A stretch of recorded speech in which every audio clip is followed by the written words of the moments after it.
रामायण की एक एक चौपाई आपकी जिंदगी को बदल देती है। अब क्या करता है, आप लगातार किसी को बुरा बुरा बुरा करते हैं तो रामायण कहती है कि आपकी झांकी रही भावना जैसी।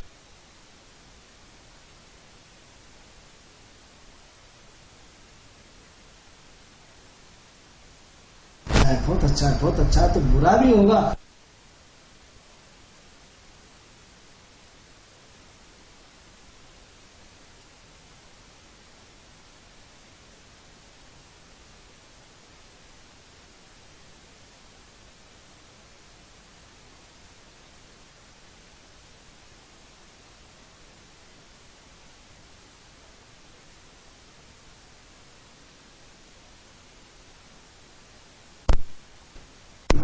सोच क्या है, हमारी क्वालिटी क्या है, हमारा जीने का अंदाज क्या है, हमारी सोच क्या है, हमें किस तरह जीवन को प्रगति के पथ पर ले जाना चाहिए, हमारे भाई क्या होता है, माँ क्या होता है, बहन क्या होती है, हमारे धर्म, हमारा पड़ोसी क्या होता है, हमारी जिम्मेदारियाँ क्या है, हमारा उद्देश्य क्या है, हमारा जिम्मेदारी क्या है, हमारा उद्देश्य क्या है, खुशबू सारी की सारी चीजें हमें हमारा धर्म सिखाता है। यदि सफल समाज की कल्पना आपको करना है, सफल व्यक्तित्व की कल्पना करना है, सफल जीवन को उद्देश्य को आगे सफल व्यापारी और सफल उद्योगपति बनना है तो आपको सफल व्यक्तित्व के लिए आपको धर्म से जुड़ना ही पड़ेगा। एग्जाम्पल लेना चाहते हो तो आप जितनी भी सफल बड़ी कंपनियां आप देखो कि अपने धर्म का, अपने संस्कार, अपने उसके लिए फंड्स निकालती है, समाज के लिए अलग से फंड इन लोगों ने बना के रखे हैं। उनका उद्देश्य सिर्फ सामाजिक काम होता है, सामाजिक चीजों पब्लिक वेलफेयर जो हम बोल सकते हैं। तो आज वो देखो कि वो कंपनियां प्रोग्रेस पे प्रोग्रेस करती हुई चली गई, जिसे हम टाटा बिरला के नाम से जानते हैं, रिलायंस के नाम से जानते हैं। इनका एक अपना फंड है जो समाज सेवा के लिए होता है।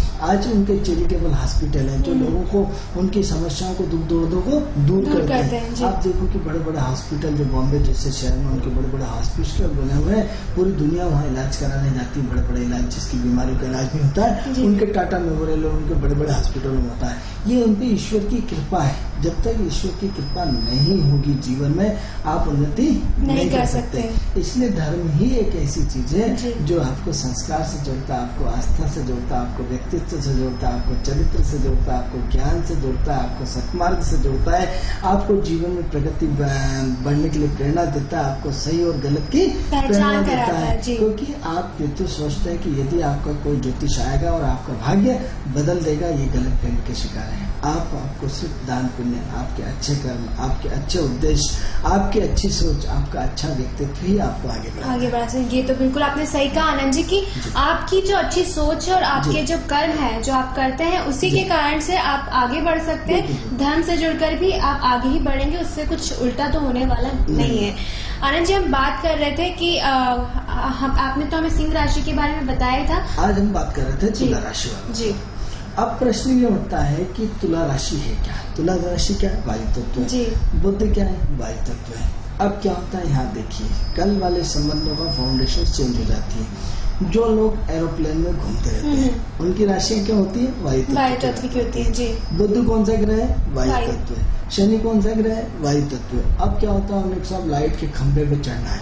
अब लाइट के खंभे पे चढ़ना कोई मजाक नहीं, हाथ पे फूल जाता है। कोई नहीं कर तो क्या होता है, आपको टावर पे चढ़ना है, टावर बनाना है, तो क्या होता है, हवा वाला प्लान होता है। तो टावर बनाना किसी के बस की बात नहीं होती है। आदमी का दिल कलेजा टूट जाता है ऊपर से, यदि नीचे से देखे। नीचे से देख लिया तो अब क्या होता है कि जो हाई लेवल के जो टावर बनते हैं, इसके अलावा टावर के अलावा जो बड़ी बड़ी बिल्डिंगें बनती है, अब बड़ी बड़ी बिल्डिंगें बनने के साथ खुशबू क्या होता है, उसमें प्लास्टर होता है, फिर 7वीं मंजिल पे प्लास्टर हो रहा है और बाहर लटक के आपको प्लास्टर करना है या पुताई करना है। अब ये हर किसी के बस की बात नहीं है, ये सिर्फ तुला राशि वालों के बुध और शनि के वायु तत्व के प्रभाव है।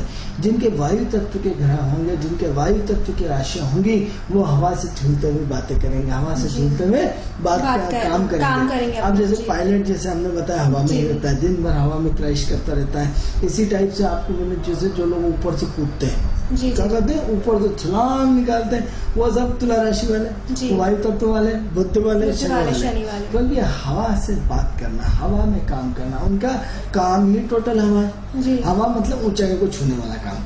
अब ऊंचाइयों पे क्या होता है, आपकी ऑक्सीजन की मात्रा भी कम होती है, आपके अंदर आपका इतना प्रेशर रहता है, जैसे आप उस पर चढ़ते हुए चले जाओ, तो ये कोई छोटा मोटा काम नहीं होता है, बहुत बड़ा काम होता है, जिसके कारण ये जो महत्वपूर्ण माने जाते हैं वो तुला राशि और तुला राशि के साथ बुध का कॉम्बिनेशन और शनि का कॉम्बिनेशन माना जाता है। अब सवाल ये है कि तुला राशि में दूरदर्शिता की राशि है, जैसे कि हमने पिछले कई एपिसोडों में आपको बताया, और बुद्धि ज्ञानवान की राशि है। तो क्या होता है, ऐसे व्यक्ति बड़े दूरदर्शी होते हैं, काफी लंबी सोच से होते हैं, उनकी सोच का दायरा बड़ा लंबा होता है, उनका काम करने का तरीका बड़ा हायर होता है, उनकी सोच में इतनी दूरदर्शिता होती है कि वो अगले 100 साल की प्लानर होते हैं। अब इसको हम दूसरे स्टेज पे करें कि साहब देश की आर्थिक अवस्था अगले 100 साल तक क्या रहेगी, तो ये प्लानर जो होते हैं वो तुला राशि कि साहब हमने आज बिजली का उत्पादन हमारा इतनी खपत हो रहा है, लेकिन आज से 50 साल बाद हमें बिजली की इतनी जरूरत पड़ी थी। तो क्या होता है, आपका वो 5 वर्षीय 11 वर्षीय योजनाओं का पहले निर्माण किया जाता है, और नेक्स्ट साहब इतना पानी इतना हमें ऊर्जा की आवश्यकता पड़ी, तो अभी से आपको उसके अनुरूप उसकी पोटेंशियल बढ़ाते जाते हैं। तो ये क्या होता है, ये तुला राशि वाले और बुद्धि के मैनेजमेंट वाले लोग रहते हैं। अब देखिए मैनेजमेंट का स्वरूप बदलता जाता है, काम करने का स्वरूप बदलता जाता है, अब उसकी एक्टिविटी का फ्लो। अब क्या कर रहा है साहब, आज से सड़कें क्या होगी सब, ये 4 लाइन है। अब हमें जब आज से 100 साल की बात करेंगे तो हमें 10 लाइन की आवश्यकता पड़ेगी। अब 10 लाइन की आवश्यकता पड़ी थी, तो उनके पास अभी से प्लानर, अभी से उनकी एकजुटता, उनकी सोच, उनकी क्वालिटी, वो एडवांस प्लान बनाना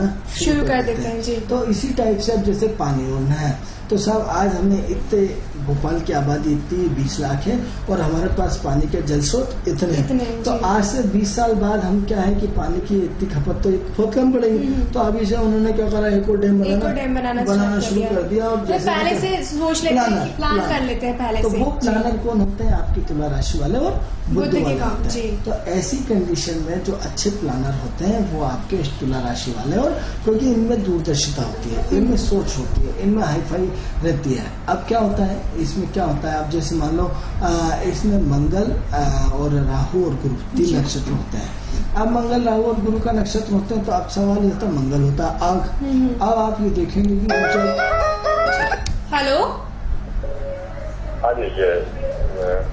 हेलो, आप कहाँ से बोल रहे हैं? मैं भोपाल से बोल रहा हूँ जी। बताएं आप क्या जानना चाहते हैं अपने बारे में? बीमारी के बारे में जानना है। 8/8/1962। 8/8/1962 जी, बेगमगंज, जिला रायसेन। एक मिनट 8/8/1962। समय बताइए। शाम को 6:30 शाम को 6:30। जी, कहाँ पे हुआ है आपका जन्म? बेगमगंज, रायसेन। सॉरी, बेगमगंज, रायसेन। जी, कहाँ से बोल रहे हैं आप? भोपाल में कहाँ से बोल रहे हैं आप?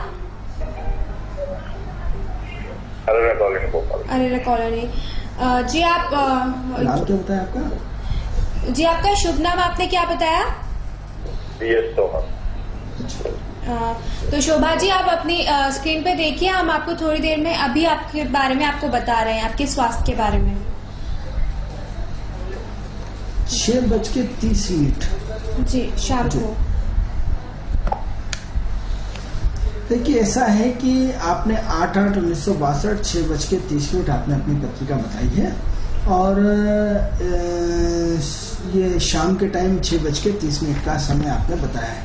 तो अब इस हिसाब से यदि हम बात करें आपकी कि, तो इसमें जो हमारे पास डाटा उपलब्ध हो रहा है 8/8/1962 शाम 6:30 के हिसाब से मकर लग्न की पत्रिका है।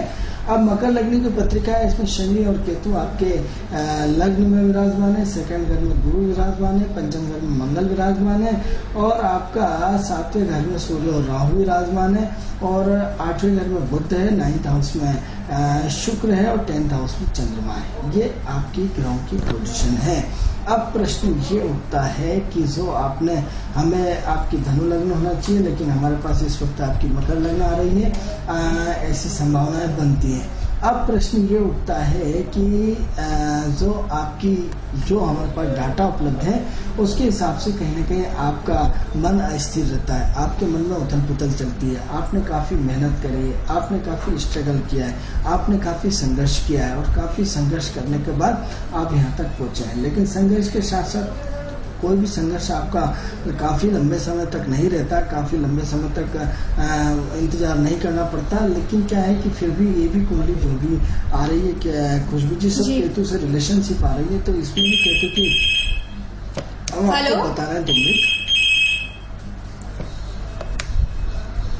तो इसमें क्या हो रहा है कि आपके भी लाइफ में उतार चढ़ाव बहुत ज़्यादा हो रहा है, अप एंड डाउन बहुत हो जा रहा है। कभी तो आपको काफ़ी स्ट्रगल करना पड़ता है और कभी आपका कोई भी संघर्ष नहीं होता है। अब बात ये स्वास्थ्य की करते हैं, तो स्वास्थ्य में क्या होता है कि आपका चंद्रमा इस वक्त डिस्टर्ब चल रहा है। आपके चंद्रमा कहीं ना कहीं शनि के साथ मिलकर के पैरों में दर्द, जोड़ों में दर्द या फिर एडियो में दर्द या घुटने से नीचे दर्द, कहीं ना कहीं पैरों में दर्द की संभावना दिखा रहा है। और यदि पैरों में दर्द नहीं भी है तो अपन ये मान सकते हैं कि आपको सर्दी खांसी या ट्रांसिल या गले से संबंधित कुछ पूरा ये जो पार्ट्स नाक कान गला और इसका पार्ट्स रहता है ENT वाला ENT से संबंधित कोई प्रॉब्लम होना चाहिए। बट ये होता है कभी तो लगता है आपको कोई बीमारी नहीं, कभी लगता है कि बहुत कुछ बीमारी, ऐसा हमें संभावनाएं बनती है। अब प्रश्न ये उठता है कि जो आपका केतु है, तो इस वक्त जुलाई 2013 से आपकी केतु की महादशा शुरू हो गई है। तब से लेकर के आप बहुत ज़्यादा मोटी हो गए, काफ़ी आपका नेचर बदल गया, आपकी सोच बदल गई, आपका काम करने का तरीका बदल गया, आपका एटीट्यूड बदल गया। तो अभी क्या है, कहीं भी आप अपने आप को फिक्स जगह मन को डिवाइड नहीं कर पा रहे हैं। कभी तो बहुत उतावलापन होता है, कभी बिल्कुल चुप बैठ जाते हैं। तो अभी क्या है, आपकी मन स्थिति हमारे हिसाब से बिल्कुल ठीक नहीं चल रही है, क्योंकि कहीं ना कहीं शुक्र आप अभी भी इस उम्र में कर्म क्षेत्र को आगे बढ़ाना चाहते हैं, कर्म क्षेत्र को अपनी प्रोग्रेस करना चाहते हैं, कर्म क्षेत्र में उन्नति करना चाहते हैं। लेकिन जिसकी वजह से कर्म क्षेत्र में उन्नति करना चाहते हैं, तो उन्नति करने के लिए आपको कहीं ना कहीं कुछ न कुछ प्रॉब्लम क्रिएट हो रही है। आप अनकंफर्टेबल फीलिंग कर रहे हैं या आपकी एनर्जी का फ्लो अच्छे ढंग से नहीं चल पा रहा है, क्योंकि सिर्फ आपके पास विचार ही विचार है, प्रैक्टिकल करने को कुछ भी नहीं आता है, जिसकी वजह से बहुत ज़्यादा परेशानियां महसूस कर रहा है। या यूं कह लें कि आपने आपके अनुरूप आपके जो व्यवस्था चाहते हैं, जिसके अनुरूप आप चाहते हैं, तो वो उसके अनुरूप आपका काम नहीं हो पा रहा। उसकी वजह से आप कहीं ना कहीं अपने आप में बहुत ज़्यादा अनकंफर्टेबल है, बहुत ज़्यादा अपने आप में सही महसूस नहीं कर पा रहा है। ऐसी कंडीशन में आपको थोड़ा सा फरवरी 2015 तक अपने भावनाओं को कंट्रोल रखना चाहिए, क्योंकि विचार से मित्रों कुछ नहीं होता। विचार बहुत तेज गति से आते हैं, सोचते रहते हैं। तो ऐसा एक बंदा बता दीजिए जो नहीं सोचता। हर व्यक्ति खुशबू जी जीवन में सोचता है, तो सोचता ही रहता है। क्या होता है कि जब तक फुलफिल नहीं हो जाए, जब तक प्रैक्टिकल नहीं हो जाए, तो हमें जिंदगी के जीने का मजा नहीं आता। तो अब जैसे हम सोच रहे हैं कि साहब हमारे पास 4 व्हीलर गाड़ी आना चाहिए, हमारी सुख सुविधा में सोच रहे हैं, सोचते रहो। उससे क्या होता है, जब तक प्रैक्टिकल नहीं करेंगे, उसके लिए मेहनत नहीं करेंगे, तब तक उसका रिजल्ट नहीं आता। तो जब वो हमारे अनुरूप काम नहीं होने लगते हैं, तो हमें चिड़चिड़ापन आ जाता है, गुस्सा बढ़ जाता है, अनकंफर्टेबल फीलिंग होती है। वही कहानी शायद आपके साथ भी हमें दिखाई दे रही, क्योंकि आप जैसा चाहते हैं वैसा हो नहीं पा रहा है, जिसकी वजह से आपके जीवन में कहीं ना कहीं उथल पुथल बहुत ज्यादा है, अनकंफर्टेबल फीलिंग ज्यादा है, या अपने आप में मजा नहीं आ रहा है, ऐसा हम मान सकते हैं। तो आनंद जी, इनको प्रैक्टिकली वो चीज करने के लिए क्या करना चाहिए? मतलब अभी तो सोचने लगे हुए। सबसे पहले तो क्या होता है कि अब ये केतु का ग्रह आया है, केतु की आगे किसी की नहीं चलती। तो केतु क्या है, बहुत बड़ा प्लानर है, दिमागी प्लानर है। अब क्या है, इसको अपने हिसाब से काम करना पड़ता है, या आपके अनुरूप काम नहीं कर सकता। अब क्या है, काफी जुझारू व्यक्ति रहे, अपनी मेहनत पे उन्होंने अपनी मंजिल बनाई। अब वो एक दौर था, लेकिन चूंकि अब दशाएं चेंज हो गई, समय चेंज हो गया, राजा वाली प्रथाएं खत्म हो गई, अब प्रजातंत्र आ गया, अब बहुत सारे समय और समय की ग्रह स्थितियां अब ऑटोमेटिक सब चेंज हो चुकी है। तो अब आज की परिस्थितियों में कहीं न कहीं आपका समय जो है पूरा अप एंड डाउन का बना हुआ है, मूडी टाइप बना हुआ है। जो आप सोच रहे हैं, जो आप करना चाह रहे हैं, वो आपके अनुरूप नहीं हो रहा है। आपके पास बहुत बड़े बड़े प्लान हैं, आपके पास बड़ी बड़ी इच्छाएं, आपकी भौतिक सुख सुविधाओं को गेन करने के लिए आज भी अपनी पूरी एनर्जी को झोंके हुए हैं, तो भी आपके हर काम में बाधाएं आ रही, दिक्कत आ रही, परेशानी आ रही। आज ये आपको दूसरे शब्दों में कहते हैं कि आपको मीठा दर्द मिल रहा है। कौन सा दर्द? शुक्र जो देता है वो मीठा दर्द देता है, अपनों से तकलीफ देता है, अपनों से प्रॉब्लम क्रिएट देता है। या हम जो चाहते हैं कि हमारे पास पैसा रखा है उसके बाद भी हम उसका भोग नहीं कर पा रहे हैं, चाह कर भी हम अपनी गाड़ी नहीं ले पा रहे हैं, चाह कर भी हम अपने आप को सेट नहीं कर पा रहे। तो ऐसी कंडीशन में क्या है कि अपने आप को थोड़ी अपनी भावनाओं को कंट्रोल करना पड़ेगा। अब दूसरा ये है कि एक ही चीज हम बार बार दर्शकों आपको हमारा यूसीएन राजधानी चैनल के माध्यम से बार बार हम आपको बताते हैं कि गिव एंड टेक। प्रकृति को दो, प्रकृति से लो। जब तक आप प्रकृति से तालमेल नहीं बिठाओगे तब तक आपको मजा नहीं आएगा। यानी कहीं ना कहीं आपको ईश्वर को देना पड़ेगा और ईश्वर को लेना पड़ेगा। तो आप यदि 1 रुपया डालते तो उसका 10 गुना होकर मिलता है, यदि 100 रुपये डालते तो उसका 10 गुना होकर मिलता है। तो आप सबसे पहले प्रकृति के लिए क्या कर रहे हैं, क्योंकि केतु जो है वो प्रकृति है, आपकी केतु की महादशा चल रही, तो आप ईश्वर के लिए क्या कर रहे हो, प्रकृति के लिए क्या कर रहे हो, खुद के लिए तो हर व्यक्ति करता है। मित्रों, जियो और जीने तो यदि आप किसी के लिए जरा सा आप इतना हाथ फिराइए, बढ़ाइए, अगला आपको इतना तो जब एक आम आदमी होकर के, आम इंसान होकर के उसके नेचर में इतना परिवर्तन हो सकता है, तो मित्रों ये सोचो कि ईश्वर कितना बड़ा दयालु है। हम यदि ईश्वर के लिए कदम अच्छा नहीं बढ़ाए तो हमें कितनी मात्रा में वो दे सकता है। वो तो पूरा सबसे बड़ा परमात्मा, इस ब्रह्मांड का सबसे बड़ा पिता है। तो आप क्या करें, उस पिता के लिए कुछ तो करिए। आप क्या कर सकते हैं, छोटे छोटे उपाय करके अपने लाइफ को बदल देते हैं। जैसे हम अपने रोज एक जैसे सबको उपाय बताते हैं कि सबसे पहले प्रकृति से जुड़िए, गाय को रोटी दीजिए, कुत्ते को रोटी दीजिए, अपने घर से 2 लोगों का भोजन निश्चित रूप से भिखारी को खिलाइए। यदि हर व्यक्ति घर में से 2 लोगों का भोजन जाएगा, मित्रों देश की गरीबी दूर हो सकती है। एक जो देश की बहुत बड़ी समस्या है वो दूर हो सकती है। हर व्यक्ति को भोजन मिल सकता है यदि हर व्यक्ति सिर्फ अपने घर से 2 लोगों का भोजन मंदिर के सामने भिखारियों को यदि खिला दे तो कितना सारा भोजन हो जाएगा। लेकिन आप उस 2 लोगों के भोजन में गरीब नहीं होंगे, ईश्वर आपको हजारों अन्नदान महादान। तो आप निश्चित रूप से सबसे पहले अपने घर से 2 लोगों का भोजन, 4 रोटी सूखी सब्जी दीजिए, पन्ने में पैक करिए, फूल दे दिए, कुछ भी दे दीजिए, और जाके मंदिर में रास्ते में भिखारी मिले, वृद्ध मिले, बच्चा मिले, उसको भोजन करा दीजिए। इससे आपका ऑरा बदलता हुआ चला जाएगा। आप पक्षियों को रोज पानी दें, पक्षियों के लिए रोज अनाज दे, नदी में जल में थोड़ा सा मछलियों को अन्न का दाना दे, आपकी जिंदगी निश्चित रूप से बदलेगी। तो ऐसा है कि थोड़ा सा समय का इंतजार करें। इस वक्त ग्रह आपके अनुरूप नहीं है। आने वाले समय में फरवरी 2015 के बाद आपकी स्थिति में काफी परिवर्तन आएगा। जी आनंद जी, तो ये तो बात हुई इनकी कुंडली के बारे में। अब हम बात करते हैं अपनी उसी चर्चा की तरफ हम आगे बढ़ते हैं। तुला राशि के बारे में आप बता रहे थे कि ये जो राशि है वो बुध के साथ इनका जो कॉम्बिनेशन होता है वो जो होता है वो पहले से प्लानिंग करने के लिए होता है। तो अलग मतलब जो कुंडली के जो अलग अलग भाव होते हैं उन सारे भावों में यही चीज देखी जाती है कि तो अब सवाल ये हो रहा है कि जैसे तुला राशि में पहला नक्षत्र मंगल का आता है। मंगल क्या होती है, आग होती है, और बुद्धि क्या है, हवा वायु तत्व ग्रह है। तो क्या है, 17वीं मंजिल पे, 18वीं मंजिल पे, 21वीं मंजिल पे आग लग गई या ऊंचाई पे आग लग गई, तो क्या होगा, जो गाड़ियां रहेंगी जो उसमें फायर रहेगा, हर किसी को हार्ट अटैक हो जाएगा ऊंचाई पे जाने के बाद, कोई नहीं जा सकता। तुला राशि वाले, वायु तत्व वाले, वायु तत्व ग्रह वाले, जो बुध वाले, शनि वाले, और वायु तत्व राशियां, वायु तत्व राशियां 3, 7, 11। तो जो वायु तत्व की राशियां उन्हीं ऊंचाइयों को छूते हुए ऊपर जाएंगी और वहां बुझाते हुए चली आएंगी। अब इसी टाइप में यदि इसका सेकंड जो माहौल होता है वो क्या होता है कि राहु का नक्षत्र होता है। अब राहु राजनीति का कारक है। अब राजनीतिज्ञ क्या करता है, जैसे ही चुनाव आने लगे तो 2 साल पहले से एक्टिव होना शुरू हो जाता है। सरकार एक्टिव होना शुरू हो जाती है। 3 साल तो बड़ा अच्छे ढंग से सोती रहती है, अपना माल छापते रहते हैं। चुनाव आने तो जागना शुरू हो जाती है। लाइट आपको यदि आज 6 घंटे मिल रही तो कल से आपको 24 घंटे मिलना शुरू हो जाएगी। यदि पानी आपको 100 लीटर मिल रहा है तो 500 लीटर मिलना शुरू हो जाएगा। सुविधा की सारी चीजें आपको मिलना शुरू हो जाए। यानी 2 साल से वो माहौल बनाना शुरू कर देते हैं। किसके कारण, तुला राशि में राहु के नक्षत्र के कारण। क्योंकि बुद्धि, अब बुद्धि किसके लिए, कूटनीतिज्ञ के लिए। अब राहु राजनीति का कारक है, राहु कूटनीतिज्ञ। अब कूटनीति किसके लिए, जनता के लिए कर रहे हैं, जनता को प्रलोभन देने के लिए कर रहे हैं, लूटने के लिए कर रहे हैं। अब इसी की हम और इसमें गहराई में जाएंगे तो एक इसके नेगेटिव पॉइंट और बताता हूँ खुशबू जी की, जो आपके जेब कतरे रहते हैं वो इन्हीं में से रहता है। राहु केची है जी, पता भी नहीं चलता है कि आपकी जेब काट दी। किस तरह राहु केची है जी, राहु को हम केची बोलते हैं। और तुला राशि दूरदर्शिता है, और बुद्धि क्या है, दूरदर्शन। वायु तत्व में हवा का झोंका कि वो साथ जो पीछे के पीछे सफेद रंग की शर्ट पहन के खड़ा है तो इसके पास पैसा होना चाहिए। यानी कितनी बड़ी दूरदर्शिता। कितनी बड़ी सोच। और धीरे से पीछे से जाएगा, उसका टटोलेगा, टटोल के धीरे से ब्लेड चलाएगा और कैंची चलाएगा, वो काट ले जाएगा। तो एक पक्ष उसका हमने नेगेटिव बताया, एक पक्ष पॉजिटिव बताया कि राहु का जो एक नेगेटिव पक्ष है उसको राहु का काम है कैंची चलाना। अब कैंची काय के लिए? दिमाग के लिए। अब दिमाग काय के लिए? बुद्ध करेंसी है, आपको हम कल भी बता चुके हैं। बुद्ध पैसा है, बुद्ध करेंसी है, बुद्ध मैनेजमेंट है, बुद्ध इनकम टैक्स है, बुद्ध सेल टैक्स है। तो कागज जो होता है वो बुद्ध होता है। तो बुद्ध क्या है? कागज है। अब कागज को क्या करोगे आप उसमें?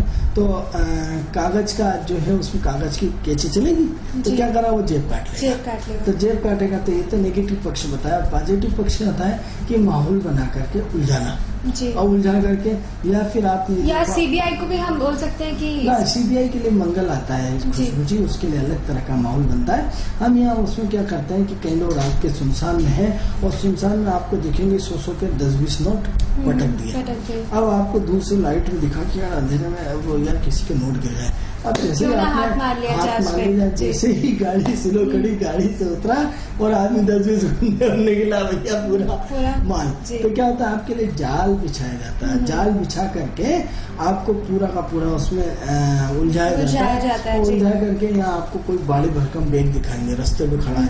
अब आदमी गाड़ी सारा अंधेरा है और सुनसान रोड है और लोग पेड़ के पीछे छुपे हुए। उन्हें क्या जरूरी बैग में कुछ ना कुछ माल है और कोई पीछे वाला पत्थर भरे होते हैं, कुछ नहीं होता। आदमी लालच में रुकता है और रुक करके जैसे ही रुकता है और जैसे गाड़ी बंद करके उस बैग की तरफ लपकता है, डाकू गुंडे बदमाश आ जाते हैं, उसमें चाकू बढ़ा के उसका सारी गाड़ी छीन लेते हैं, उसको रस्सी से बांध करके पेड़ पे सब ले भागते हैं। यानी क्या है? राहु क्या होता है? जाल में फंसाना दूरदर्शिता के साथ। तो एक पक्ष उसका नेगेटिव और दूसरा पक्ष पॉजिटिव, तो दोनों तरह के इसमें पक्ष रहते हैं। तो इसी टाइप से अब तीसरा पार्ट छोटा सा है, उसको हम 2 मिनट में पूरा कर देते हैं। तीसरा पार्ट इसका गुरु का नक्षत्र है। अब गुरु का है सिद्धांत के लिए। तो अब क्या होता है? जो शिक्षा के बड़ी नीतियां बनाई जाती है, जो प्रोफेसर बड़े लेवल के रहते हैं, जो प्रोफेसर शिक्षा विभाग के हेड रहते हैं, साक्षरता मिशन वाले रहते हैं, अनाथ बच्चों वाले रहते हैं, वो सब ये इसमें गुरु की दूरदर्शिता वाले रहते हैं। वो चाहते हैं कि इस देश में बच्चों के लिए कुछ किया जाए, शिक्षा के लिए कुछ किया जाए। वो सब ये तुला राशि और बुध का नक्षत्र और गुरु का नक्षत्र रहता है, जिसमें उनको लगता है कि कुछ न कुछ परिवर्तन होना चाहिए शिक्षा के क्षेत्र में, बच्चों के लिए शिक्षा के क्षेत्र में, सिद्धांत के क्षेत्र में। तो चूंकि खुशबू समय का जो है हमारे पास अभाव है, तो हम इसको पुनः आगे कल बिल्कुल इस चर्चा को हम आगे बढ़ाएंगे। तो दर्शकों, किस्मत सवारी में फिलहाल इतना ही। अगले दिन फिर मिलेंगे इसी शो में इसी समय। तब तक के लिए नमस्कार। नमस्कार।